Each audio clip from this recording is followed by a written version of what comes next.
بسم الله الرحمن الرحیم.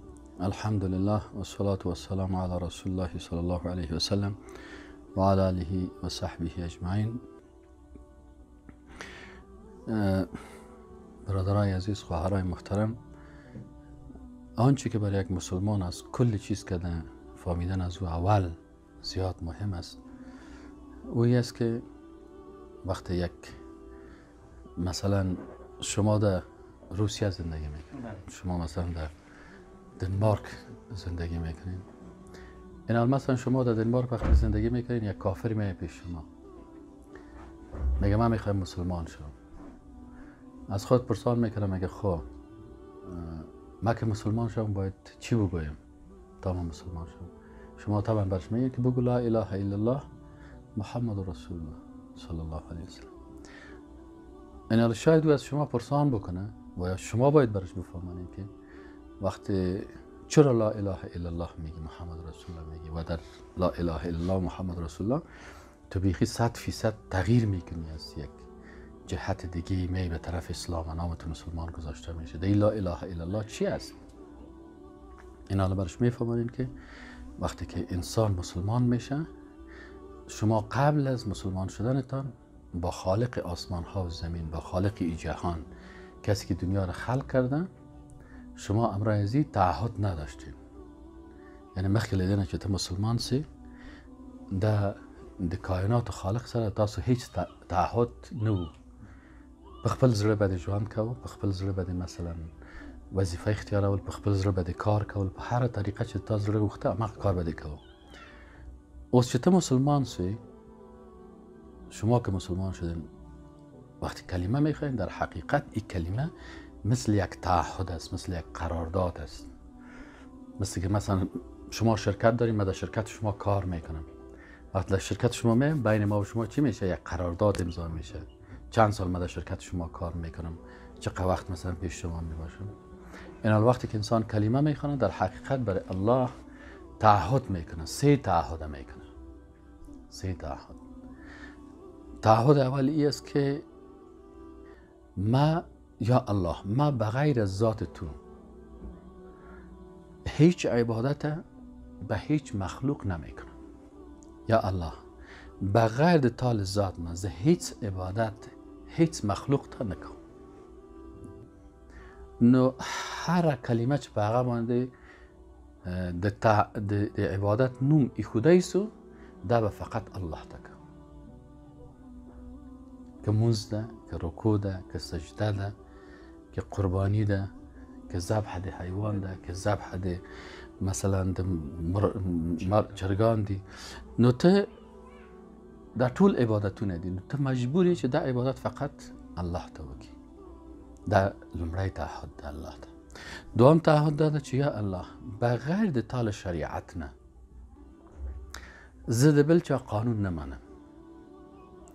په خپل ځان باندې، په خپل کور کې، په خپل اولادو باندې، که چیرې حتی زه په صفت د خلیفه د مسلمانانو په دې ټول نړۍ کې مقرر سم، انی جاعل فی الارض خلیفه، نو زه به په دې ټوله د مځکې کره کې به د تا قانون، د تا شریعت به تطبیقوم. ځکه اوس قوانین ډېر زیات دي. مثلا د هغه قانون ده، د روس قانون ده، د امریکا قانون ده، د شرق قانون ده، د غرب قانون ده، د ملل متحد قانون ده، ده خو مسلمان تعهد لري چې الله زه به په خپل ژوندانه کې یوازې د تا شریعت تطبیقوم. که را باندې سختی راځي، که را باندې مشکلات راځي، که له وږي نه مرم، دا مې تعهد ده. دا دوم تعهد ده. بیا نو مسلمان انسان د بل چا قانون نشي منلی چې وایي چې زه کلمه هم وایم او زه کمونیست هم یم، زه مسلمان هم یم، زه سوسیالیست هم یم، زه مسلمان هم یم، زه سیکولر هم یم، زه مسلمان هم یم، زه دموکرات هم یم.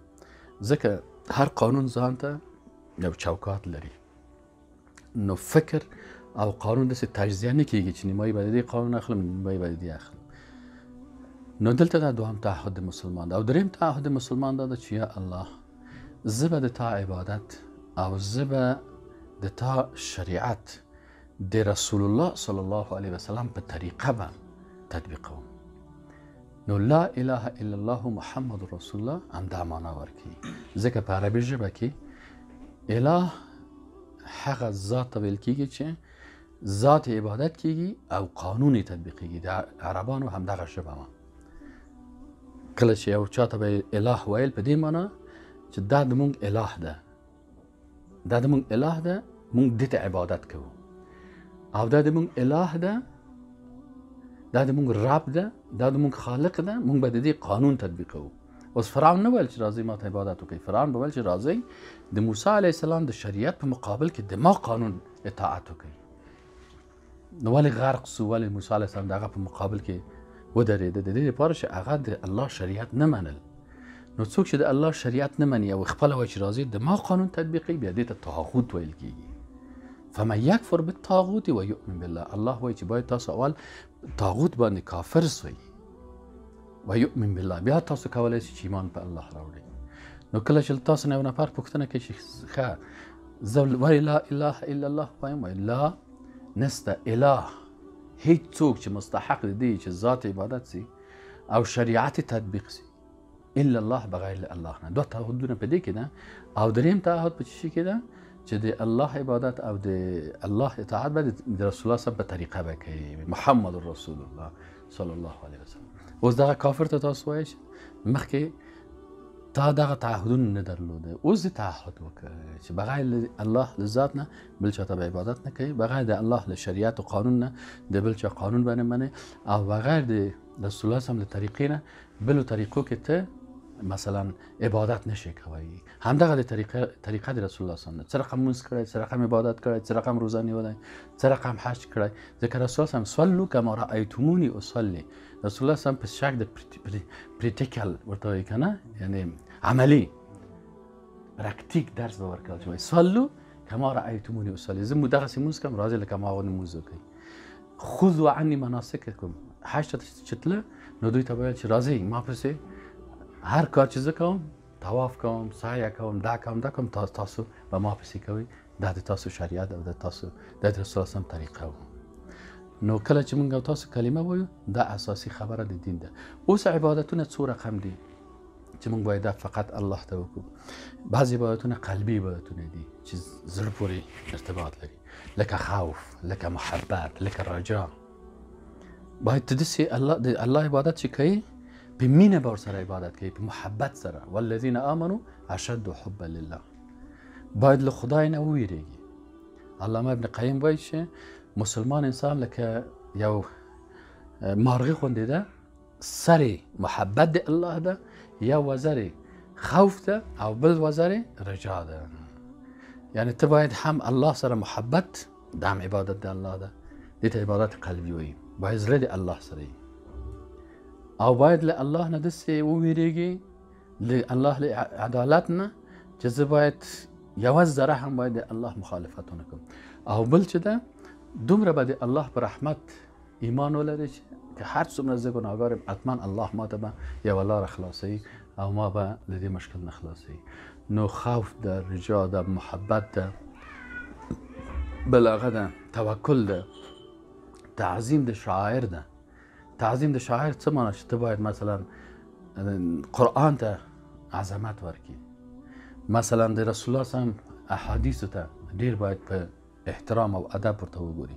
دا ټول څه دي؟ دا قلبي عبادتونه دي، دا هم پکې داخلي. بعضې ژبني عبادتونه دي چې په ژبه کېږي، لکه تسبیح.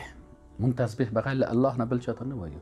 سبحان الله والحمد لله ولا اله الا الله والله اکبر ولا حول ولا قوة الا بالله العلی العظیم. بل مثلا عبادتونه دي لکه توسل. مونږ توسل مثلا د الله په اسماء او صفاتو توسل کوو الله ته، یا الله ته رحمان، ته رحیم، ته غفوري. کله کله داسې کولی شو چې مثلا توسل په خپل د عاجزي په عاجزي وکړو، په خپل مثلا عباداتو دا وکړو چې یا پروردګار تا ته مونځ کوو، ته د مونږ دغه دعا قبول کړي. نو بل عبادت مثلا د ژبې عبادت ده، مثلا استغاثه ده. استغاثه ده چې مثلا یا دعا ده چې ته دعا کوي و یا پروردګاره الدعاء هو العباده. رسول الله صلی الله علیه وسلم دعا عبادت ده، باید دغه د دعا لاس بغیر الله دربار نه بل چاته باید پورته نه کړي، فقط الله ته. ځکه دعا عبادت سو، ته خو تعهد کړی چې عبادت به چاته کوي؟ الله ته کوي. اوس که ته یو مخلوق ته یا بت ته یا قبر ته یا دې ته لاس پورته کوي، معنی یې دا ده چې تعهد دې څه کړ؟ تعهد دې مات کړ. بینه؟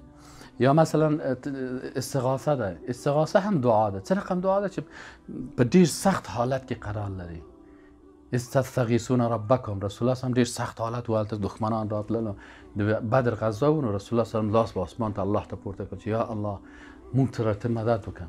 نو الله ویل چې استغیثون ربکم فاستجاب لكم. تاسو الله ته استغاثه وکړه نو الله د تاسو د دعا اجابت وکړ.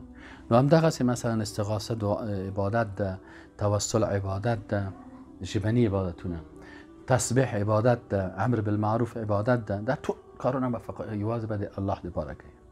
بیا مثلا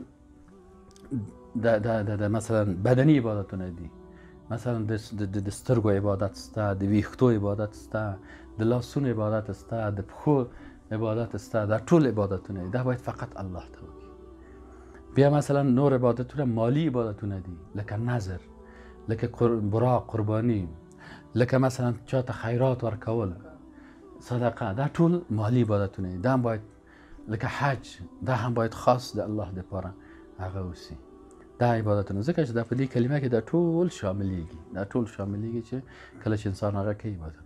بیا په حساب دغه اول تعهد داسې چې عبادتونه الله ته کوي. بل دوام تعهد دا چې بخیر د الله له شریعت نه د بل چا شریعت باید تطبیق نه کړي. اوس مثلا د موږ ډېر پښتانه دي، کله چې کومه خبره وسی بیا درته وایي چې زه دلته شریعت نه کوم، زه پښتو کوم. اوس پښتو خو د جاهلیت قانون ده. پښتو چې ده دا خو مخکې له اسلام نه. اوس مثلا د پښتو تاریخ 15,000 کال کېږي چې مثلا پښتو سته، او 14 کاله کېږي چې اسلام ده. نو اوس له 15,000 نه چې 14 3,600 کال دا د پښتو قانون و. دا پښتو قانون چې ده دا نو مخکې د اسلام نه ده، دې ته جاهلیت وایي. اوس مثلا اسلام کې وفي القصاص حیات، الله وایي قصاص کې حیات ده. د پښتو په قانون کې مثلا قصاص نشته، هلته باید بد ورکړي.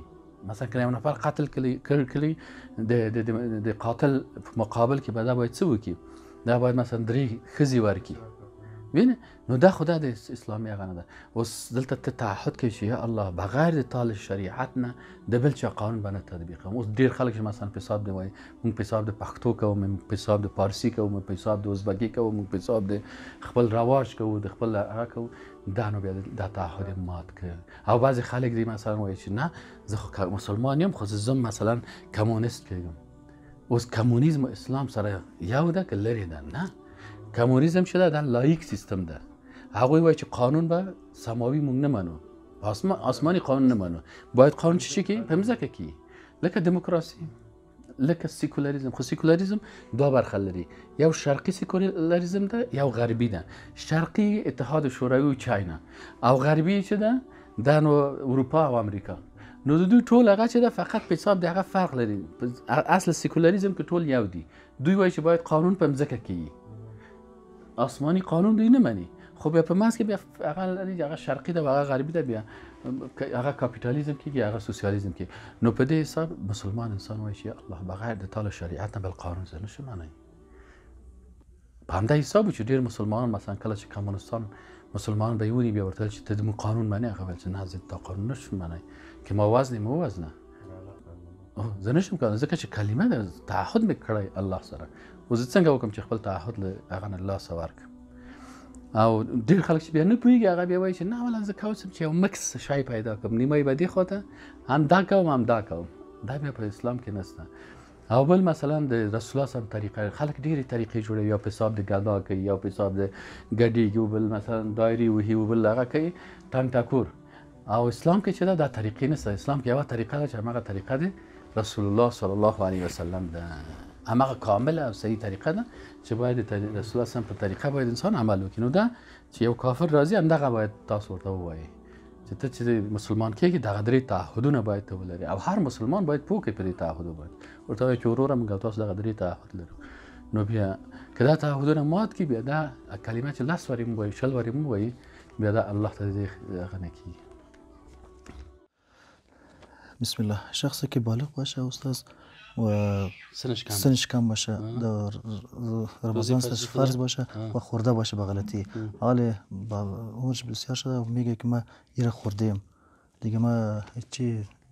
خب اینجا سوال دو قسمش، یکی سن کم است و یکی بالغ است. این حال بالغ به این معنا که میفهمه که من بالغ هستم، خودم بچه است یا دختر است میفهمه که من بالغ هستم. این وقتی که انسان بالغ شد، بعضی اوقات یک کسی در 13 سالگی بالغ میشه، بعضی در 14 سالگی میشه. در اسلام که سن شرط نیست. سن به خاطر از شرط نیست که اسلام یک دین اینترنشنال است. متوجه هستین؟ دین یک منطقه خاص نیست. این حالا مثلا شاید یک دختر یا یک بچه شاید در روسیه در 16 سالگی جوان شود، سردسیر است. صحیح نه؟ مردم مثلا غریب است، غذا کم است. در کشور افریقایی یا در کشور اروپایی که گرمسیر است بسیار، یا در افریقا است، شاید یک بچه در 12 سالگی بالغ شود. پس از این خاطر در اسلام سن شرط نیست، ولو که در 10 سالگی بالغ شود، در 11 شود، در 12 شود، در 14 شود، در 16 شود، خود اون بچه میفهمه که من بالغ هستم، اون دختر میفهمه. در صورتی که بالغ باشه، بالغ نباشه، سنش کم باشه، بالغ نیست، مردم فکر میکنن که بالغ است لیکن خودش میفهمه من بالغ نیست، او خود مکلفیت نداره، سر اصلا روزه نیست. نه اگه خوردم پروا نداره، چرا خود بالغ نیست. اما اگر باز بالغ شده بود و میفهمه که سر من روزه فرض است و خورده باشه، سر از این 2 ماه روزه میشه. بر روزش نه چی یک روزه خورده باشه چی کل ماه را خورده باشه، اونم 2 ماه باید روزه بگیره. هرگاه شخصی که به پول دیگر انسان حج عمره رفته باشه، در آینده بالای این شخص حج فرض می باشد یا نه؟ اینال حج ای که مثلا حج که است، فرضیت حج به شرط است که عمره خو حج نیست. فهمیده؟ عمره حج نیست. عمره مثل یک نماز نفلی است که یک کس نفل میخونه. یعنی وقتی شما پیش از نماز فرض 40 رکعت نماز نفل خوانده، او جای فرض نمیگیره. این حالا حج فرضی وقت سر از این میشه که چی باشه؟ که ای توانایی رفتن نداشته باشه. اگر توانایی رفتن داشت، زاد و راحله، زاد چی مونه؟ مصرف و مصرف ترانسپورت امکاناتش باشه و همچنان پولی داشته باشه که مثلا کرا بده و اونجا مصرف کنه و چیز خدا، این حالا باز این سرش حج فرض می باشه. بالای چند گرم طلا زکات فرض می باشد؟ 84 گرم. وقتی که طلایتان به 84 گرم برسه، باز 84 گرم مونه چی میشه؟ حد نصاب 84 گرم است. وقتی که طلا اگر 80 گرم داشته باشی سر تو زکات نیست. وقتی که 84 گرم رسید طلا، باز مالک نصاب میشه و باز سرش زکات میشه. جزاک الله خیر.